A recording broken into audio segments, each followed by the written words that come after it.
News next top ನ್ಯೂಸ್ಗೆ ಸ್ವಾಗತ. ನಾನು ದರ್ಶನ್ ಶೆಟ್ಟಿ ನಾರ್ಕಳಿ. ಟಾಪ್ ನ್ಯೂಸ್ ನೋಡೋಣ. ಅದಕ್ಕೂ ಮುನ್ನ ಈ ಕ್ಷಣದ ಹೆಡ್ಲೈನ್. ಉಡುಪಿಯಲ್ಲಿ ಪರ್ಯಾಯಕ್ಕೆ ದಿನಗಣನೆ ಆರಂಭ. ಶಿರೂರು ಶ್ರೀಗಳಿಂದ ಉಡುಪಿಗೆ ಪುರಪ್ರವೇಶ. ವೇದವರ್ಧನ ಶ್ರೀಗಳ ಮೊದಲ ಪರ್ಯಾಯಕ್ಕೆ ಭಾರೀ ಸಿದ್ಧತೆ. ಕೇಂದ್ರದ ವಿರುದ್ಧ ಸಿಡಿದೆದ್ದ ಸಿದ್ದು ಸರ್ಕಾರ. ನರೇಗಾ ರದ್ದು ವಿರೋಧಿಸಿ ವಿಶೇಷ ಅಧಿವೇಶನ. ವಿಬಿಜಿ ರಾಮ್ಜಿ ಕಾಯ್ದೆ ಸಿಂಧುತ್ವ ನ್ಯಾಯಾಲಯದಲ್ಲಿ ಪ್ರಶ್ನಿಸಲು ನಿರ್ಧಾರ. ಗೃಹಲಕ್ಷ್ಮಿ ಫಲಾನುಭವಿಗಳಿಗೆ ಗುಡ್ ನ್ಯೂಸ್. ಹಣಕಾಸು ಇಲಾಖೆ ಅನುಮತಿ ಸಿಗ್ತಿದ್ದಂತೆ ಸಿಗಲಿದೆ ಫೆಬ್ರವರಿ-ಮಾರ್ಚ್ ಹಣ. ಸಚಿವೆ ಲಕ್ಷ್ಮಿ ಹೆಬ್ಬಾಳ್ಕರ್ ಮಹತ್ವದ ಮಾಹಿತಿ. ರಾಜ್ಯ ಸರ್ಕಾರದಿಂದ ಸಂಕ್ರಾಂತಿ ಗಿಫ್ಟ್. ಬಿ ಖಾತೆಗಳಿಗೆ ಎ ಖಾತೆ ನೀಡಲು ಸಚಿವ ಸಂಪುಟ ಗ್ರೀನ್ ಸಿಗ್ನಲ್. ಲಕ್ಷಾಂತರ ಆಸ್ತಿ ಮಾಲೀಕರಿಗೆ ಬಿಗ್ ರಿಲೀಫ್. ರಾಜ್ಯ ರಾಜಧಾನಿಯಲ್ಲಿ ಕುಸಿದ ತಾಪಮಾನ. ಸಾಮಾನ್ಯ ಕನಿಷ್ಠ ತಾಪಮಾನ 13 ಡಿಗ್ರಿ ಸೆಲ್ಸಿಯಸ್ ದಾಖಲು. ಕಳೆದ 15 ವರ್ಷಗಳಲ್ಲಿ ಕಾಣದ ಚಳಿ ಅನುಭವಿಸುತ್ತಿದೆ ಬೆಂಗಳೂರು. ಆರ್ಸಿಬಿ ಅಭಿಮಾನಿಗಳಿಗೆ ಕಾದಿದೆ ಶುಭ ಸುದ್ದಿ. ಮರುಜೀವ ಪಡೆಯುತ್ತಿದೆ ಚಿನ್ನಸ್ವಾಮಿ ಸ್ಟೇಡಿಯಂ. ಕ್ರಿಕೆಟ್ ಪ್ರೇಮಿಗಳಿಗೆ ಶೀಘ್ರದಲ್ಲೇ ಕಾದಿದೆ ರಸದೌತಣ.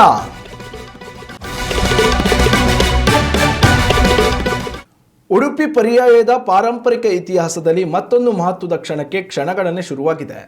ವಿವಾದಗಳ ಸುಳಿಯಲ್ಲಿ ಸಿಲುಕಿದ್ದ ಶಿರೂರು ಮಠಕ್ಕೆ ನೇಮಕಗೊಂಡಿರುವ ಯುವಯತಿ ವೇದವರ್ಧನ ತೀರ್ಥರು ಜನವರಿ 9ರಂದು ಪುರಪ್ರವೇಶ ಮಾಡಲಿದ್ದಾರೆ. ಅಷ್ಟಮಠಾಧೀಶರ ಅನುಪಸ್ಥಿತಿಯಲ್ಲಿ ಪುತ್ತಿಗೆ ಶ್ರೀ ಏಕಾಂಗಿಯಾಗಿ ಪರ್ಯಾಯ ಪೂರೈಸಿದ ಅಪರೂಪದ ಸಂದರ್ಭದ ನಡುವೆ ಈ ಬಾರಿ ಶಿರೂರು ಪರ್ಯಾಯ ನಡೆಯುತ್ತಿದೆ. ಉಡುಪಿ ಅಷ್ಟಮಠಗಳ ಪೈಕಿ ಒಂದು ಪ್ರಮುಖ ಮಠವಾಗಿರುವ ಶಿರೂರು ಮಠ ಲಕ್ಷ್ಮೀವರ ತೀರ್ಥರ ಅಸಹಜ ಸಾವಿನ ಬಳಿಕ ಗೊಂದಲದ ಗೂಡಾಗಿತ್ತು. ಅತ್ಯಂತ ಎಳೆಯ ಪ್ರಾಯದಲ್ಲೇ ವೇದವರ್ಧನ ತೀರ್ಥರು ಪೀಠಾರೋಹಣಗೊಂಡಿದ್ದು, ಇದೀಗ ಸರ್ವಜ್ಞ ಪೀಠಾರೋಹಣದ ಮೂಲಕ ಪರ್ಯಾಯದ ಜವಾಬ್ದಾರಿ ವಹಿಸಿಕೊಳ್ತಿದ್ದಾರೆ. ಜನವರಿ 9ರಂದು ಶ್ರೀ ವೇದವರ್ಧನ ತೀರ್ಥರ ಪುರಪ್ರವೇಶ ನಡೆಯಲಿದೆ. ದೇಶ ಸಂಚಾರ ಮುಗಿಸಿ ಉಡುಪಿಗೆ ಆಗಮಿಸುತ್ತಿರುವ ಯತಿಗೆ ವೈಭವದ ಸ್ವಾಗತ ನೀಡಲು ನಗರ ಸಜ್ಜಾಗಿದೆ. ಕಡಿಯಾಳಿ ಮಹಿಷಮರ್ದಿನಿ ದೇವಳದಿಂದ ಪುರಪ್ರವೇಶ ಮೆರವಣಿಗೆ ಆರಂಭವಾಗಲಿದೆ. ಈ ನಡುವೆ ವಿದೇಶಯಾನದ ಕಾರಣದಿಂದ ಅಷ್ಟಮಠಾಧೀಶರು ದೂರವಿದ್ದ ಸಂದರ್ಭದಲ್ಲೇ ಪುತ್ತಿಗೆ ಶ್ರೀಗಳು ಏಕಾಂಗಿಯಾಗಿ ಪರ್ಯಾಯ ಪೂರೈಸಿದ್ದಾರೆ. ಪರ್ಯಾಯದ ಧಾರ್ಮಿಕ ವಿಧಿಗಳಲ್ಲಿ ಅಷ್ಟಮಠಾಧೀಶರು ಭಾಗವಹಿಸದೇ ಇರುವುದು ಅಪರೂಪದ ಘಟನೆ.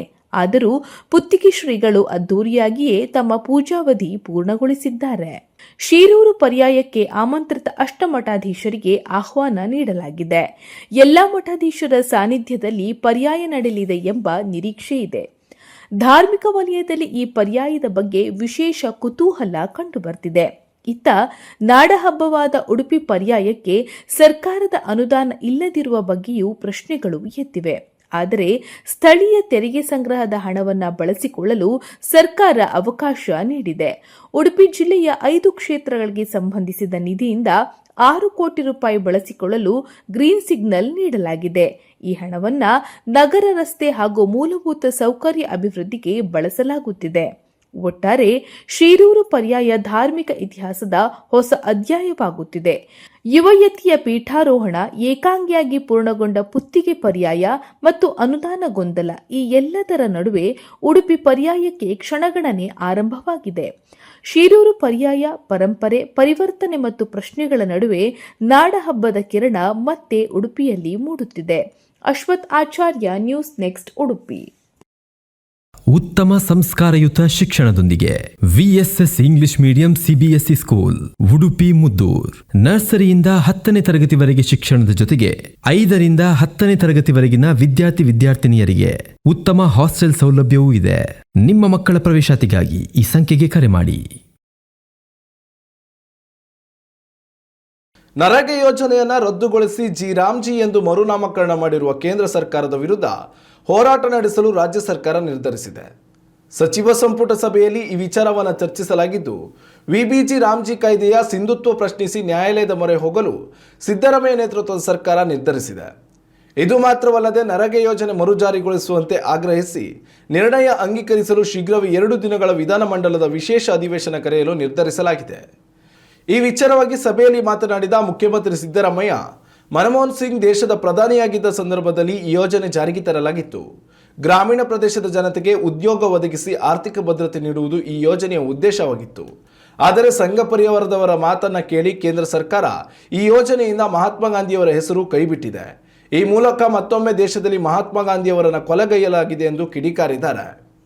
ಬೆಳಗಾವಿಯ ಸುವರ್ಣ ವಿಧಾನಸೌಧದಲ್ಲಿ ಭಾರಿ ವಿವಾದ ಸೃಷ್ಟಿಸಿದ 2025ನೇ ಸಾಲಿನ ಫೆಬ್ರವರಿ-ಮಾರ್ಚ್ ತಿಂಗಳ ಗೃಹಲಕ್ಷ್ಮಿ ಬಾಕಿ ಹಣ ಜಮಾ ಕುರಿತಂತೆ ಸಚಿವೆ ಲಕ್ಷ್ಮೀ ಹೆಬ್ಬಾಳ್ಕರ್ ಮಹತ್ವದ ಮಾಹಿತಿ ನೀಡಿದ್ದಾರೆ. ಬೆಂಗಳೂರಿನಲ್ಲಿ ನಡೆದ ಸಚಿವ ಸಂಪುಟ ಸಭೆ ಬಳಿಕ ಮಾಧ್ಯಮಗಳೊಂದಿಗೆ ಮಾತನಾಡಿದ ಅವರು, ಹಣಕಾಸು ಇಲಾಖೆಯಿಂದ ಅನುಮತಿ ಪಡೆದ ತಕ್ಷಣವೇ 2025ನೇ ಸಾಲಿನ ಫೆಬ್ರವರಿ ಹಾಗೂ ಮಾರ್ಚ್ ತಿಂಗಳ ಗೃಹಲಕ್ಷ್ಮಿ ಹಣ ಫಲಾನುಭವಿಗಳ ಖಾತೆಗೆ ಜಮಾ ಮಾಡುವುದಾಗಿ ಮಾಹಿತಿ ನೀಡಿದ್ದಾರೆ.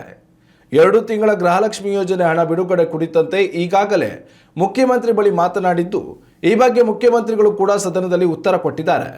ಅನರ್ಹ ರೇಷನ್ ಕಾರ್ಡ್ ರದ್ದತಿಯಿಂದಾಗಿ ಕೆಲವರ ಖಾತೆಗೆ ಹಣ ಜಮೆಯಾಗಿರಲಿಲ್ಲ. ಆಹಾರ ಇಲಾಖೆಯಿಂದ ಹೊಸ ಡೇಟಾ ಪಡೆಯಲಾಗಿದ್ದು ಹಣ ಪಾವತಿ ಪ್ರಕ್ರಿಯೆ ಮುಂದುವರೆದಿದೆ ಎಂದು ಹೇಳಿದರು. ಇದೇ ವೇಳೆ ಗೃಹಲಕ್ಷ್ಮಿ ಸಹಕಾರ ಸಂಘದ ವಿಚಾರವಾಗಿಯೂ ಮಾತನಾಡಿದ ಅವರು, ಈ ಸಂಘದ ಸದಸ್ಯರಾದವರು ಪ್ರತಿ ತಿಂಗಳು 200 ರೂಪಾಯಿ ಹಣ ಕಟ್ಟಬೇಕು. 6 ತಿಂಗಳ ಬಳಿಕ ಅವರು ಸಾಲ ಸೌಲಭ್ಯ ಪಡೆಯಲು ಅರ್ಹರಾಗಿರುತ್ತಾರೆ. ಇಲ್ಲಿ ಸಾಲ ಪಡೆಯಲು ಹೆಚ್ಚು ಕಂಡೀಷನ್ಗಳು ಇರುವುದಿಲ್ಲ. ಸಾಲದ ಜೊತೆಯಲ್ಲಿ ಆರೋಗ್ಯ ವಿಮೆಯನ್ನು ನೀಡುವ ಯೋಚನೆಯೂ ಇದೆ ಎಂದು ಹೇಳಿದರು. ಉತ್ತಮ ಸಂಸ್ಕಾರಯುತ ಶಿಕ್ಷಣದೊಂದಿಗೆ VSS English medium CBSE school Udupi Muddur.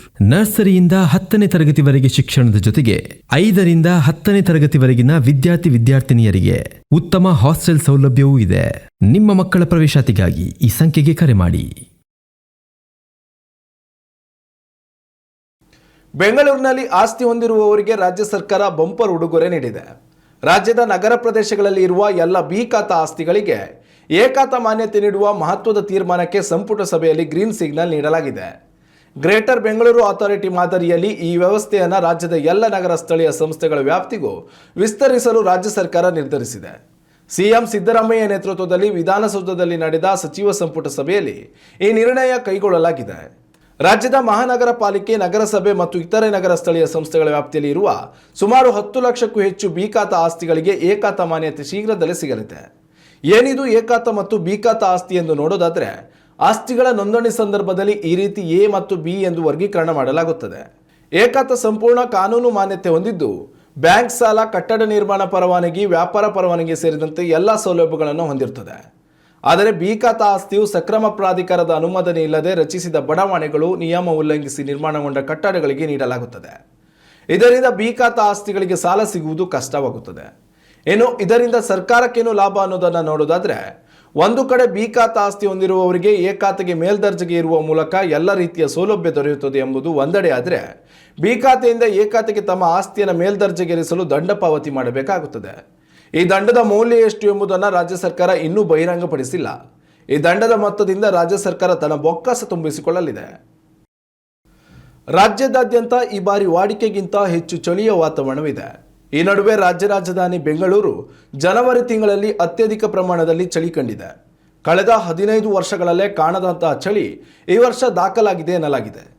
ಬೆಂಗಳೂರಿನಲ್ಲಿ ಕನಿಷ್ಠ ತಾಪಮಾನ 13ರಿಂದ 14 ಡಿಗ್ರಿ ಸೆಲ್ಸಿಯಸ್ ದಾಖಲಾಗಿದ್ದು, ಮೈಕೊರೆಯುವ ಚಳಿಗೆ ರಾಜಧಾನಿ ಮಂದಿ ನಡುಗಿ ಹೋಗಿದ್ದಾರೆ.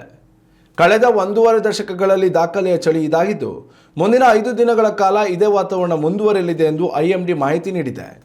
ಇನ್ನು ಇಂದು ಬೆಂಗಳೂರಿನಲ್ಲಿ ತಾಪಮಾನ ಇನ್ನಷ್ಟು ಕುಸಿದಿದ್ದು, ಕನಿಷ್ಠ ತಾಪಮಾನ 12.5 ಡಿಗ್ರಿ ಸೆಲ್ಸಿಯಸ್ ದಾಖಲಾಗಿದೆ. ಬೆಳಗ್ಗೆ ಹಾಗೂ ರಾತ್ರಿ ಸಂದರ್ಭದಲ್ಲಿ ಚಳಿ ಅತ್ಯಧಿಕ ಪ್ರಮಾಣದಲ್ಲಿ ಇರಲಿದ್ದು, ಬಾಕಿ ಸಂದರ್ಭದಲ್ಲಿ ಮೋಡ ಕವಿದ ವಾತಾವರಣ ಕಂಡುಬರಲಿದೆ ಎಂದು ಭಾರತೀಯ ಹವಾಮಾನ ಇಲಾಖೆ ಮಾಹಿತಿ ತಿಳಿಸಿದೆ. ಆರ್ಸಿಬಿ ವಿಜಯೋತ್ಸವದ ಸಂದರ್ಭದಲ್ಲಿ ಸಂಭವಿಸಿದ ಕಾಲ್ತುಳಿತದಲ್ಲಿ 11 ಜನ ಮೃತಪಟ್ಟ ಘಟನೆ ಇನ್ನೂ ಮಾಸಿಲ್ಲ. ಇದು ಚಿನ್ನಸ್ವಾಮಿ ಕ್ರೀಡಾಂಗಣದ ಇತಿಹಾಸಕ್ಕೆ ಬಹುದೊಡ್ಡ ಕಪ್ಪು ಚುಕ್ಕೆನಿಟ್ಟಿದೆ. ಈ ಘಟನೆ ಬಳಿಕ ನಿವೃತ್ತ ನ್ಯಾಯಮೂರ್ತಿ ಮೈಕಲ್ ಡಿ ಕುನಾ ನೇತೃತ್ವದಲ್ಲಿ ಸಮಿತಿ ರಚಿಸಿ ಸರ್ಕಾರ ವರದಿ ಕೇಳಿತ್ತು. ಚಿನ್ನಸ್ವಾಮಿ ಕ್ರೀಡಾಂಗಣದ 16 ಲೋಪಗಳನ್ನು ಗುರುತಿಸಿದ ಸಮಿತಿ ಸರ್ಕಾರಕ್ಕೆ ವರದಿ ಸಲ್ಲಿಸಿತು. ಈ ವರದಿಯಲ್ಲಿ ಚಿನ್ನಸ್ವಾಮಿ ಕ್ರೀಡಾಂಗಣದಲ್ಲಿ ಕ್ರಿಕೆಟ್ ಪಂದ್ಯಾವಳಿಗೆ ಅನುಮತಿ ನೀಡದಂತೆ ಉಲ್ಲೇಖಿಸಲಾಗಿತ್ತು. ಸ್ಟೇಡಿಯಂನ ಗೇಟ್ಗಳು ಚಿಕ್ಕದಾಗಿವೆ, ಅಗ್ನಿಶಾಮಕ ವಾಹನ, ಆಂಬ್ಯುಲೆನ್ಸ್ ಸಂಚಾರಕ್ಕೆ ಸ್ಟೇಡಿಯಂ ಸುತ್ತ ವ್ಯವಸ್ಥೆ ಇಲ್ಲ, ವಾಹನಗಳ ಪಾರ್ಕಿಂಗ್ಗೆ ಸೂಕ್ತ ಅವಕಾಶವಿಲ್ಲ, ಕ್ರೀಡಾಂಗಣದ ಒಳಭಾಗದಲ್ಲಿರುವ ಕಟ್ಟಡಗಳ ನಿರ್ಮಾಣ ಸಂದರ್ಭದಲ್ಲಿ ಸೆಟ್ಬ್ಯಾಕ್ ಜಾಗ ನೀಡಿಲ್ಲ, ತುರ್ತು ನಿರ್ಗಮನ ವ್ಯವಸ್ಥೆ ಎಲ್ಲಿಯೂ ಇಲ್ಲ, ಸ್ಟೇಡಿಯಂ ತಡೆಗೋಡೆ ಕೂಡ ಅವೈಜ್ಞಾನಿಕ, ಹೀಗೆ ನಾನಾ ಕಾರಣಗಳನ್ನು ಈ ವರದಿಯಲ್ಲಿ ನೀಡಲಾಗಿತ್ತು. ಇದೀಗ ವರದಿಯಲ್ಲಿ ಉಲ್ಲೇಖಿಸಲಾದ ಎಲ್ಲ ಲೋಪದೋಷಗಳನ್ನು ಸರಿಪಡಿಸಿಕೊಳ್ಳಲು ಕೆಎಸ್ಸಿಎ ನಿರ್ಧರಿಸಿದೆ. ಸದ್ಯದಲ್ಲೇ ಎಲ್ಲ ಲೋಪದೋಷಗಳು ಸರಿಯಾಗಲಿದ್ದು ಮತ್ತೊಮ್ಮೆ ಚಿನ್ನಸ್ವಾಮಿ ಕ್ರೀಡಾಂಗಣದಲ್ಲಿ ಕ್ರಿಕೆಟ್ ರಂಗೇರುವುದು ಪಕ್ಕ ಎನ್ನಲಾಗಿದೆ. ಇನ್ನಷ್ಟು ತಾಜಾ ಸುದ್ದಿಗಳಿಗಾಗಿ ನೋಡ್ತಾ ಇರಿ ನ್ಯೂಸ್ ನೆಕ್ಸ್ಟ್. ಇದು ವರ್ತಮಾನದ ಕೈಗನ್ನಡಿ. ಉತ್ತಮ ಸಂಸ್ಕಾರಯುತ ಶಿಕ್ಷಣದೊಂದಿಗೆ VSS English medium CBSE school Udupi Muddur.